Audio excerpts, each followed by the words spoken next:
Ibu-ibu sekalian, ingat tidak dengan hadisul ifki, kisah Aisyah radhiyallahu anha yang pernah difitnah dia selingkuh berzinah dengan sahabat yang lain.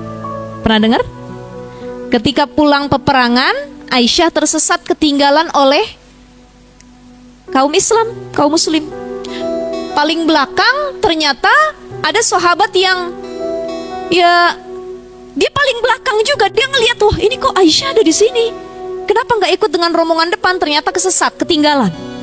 Akhirnya dituntunlah, maksudnya diawasilah Aisyah untuk berjalan sampai ke Mekah oleh sahabat itu. Tapi ada satu kelompok, dia mengatasnamakan dia muslim juga, tapi sebenarnya dia munafik.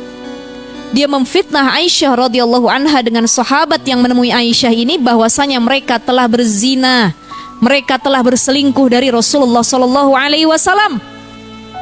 Orang-orang pada percaya. Kenapa? Karena memang ketika itu mereka ngelihat Aisyah pulangnya berdua sama sahabat itu.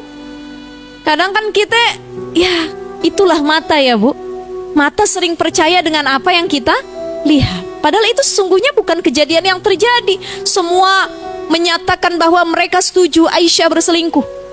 Rasul gamang hatinya, galau bahasa kitanya. Ini benar enggak istri saya selingkuh apa enggak?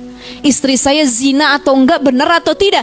Akhirnya karena Rasul tidak mau membuka aib istrinya, Rasul tidak mau menyalahkan istrinya yang sebenarnya belum tentu itu benar, dikirimlah Aisyah dipulangkan ke rumah ayahnya Abu Bakar Siddiq. Itu yang dilakukan oleh Rasulullah Shallallahu Alaihi Wasallam. Sampai di rumah Abu Bakar Siddiq, ditinggalin Aisyah, nangis Aisyah. Disangkanya Rasul percaya, tidak. Padahal tiap hari Rasul datang nyelingak-nyelinguk, ngelihat bagaimana keadaan istriku, bagaimana keadaan Aisyah radhiyallahu anha, sampai turun ayat Al-Quran dari Allah Subhanahu Wa Taala yang menyatakan, wahai Muhammad, sesungguhnya istrimu adalah wanita yang suci.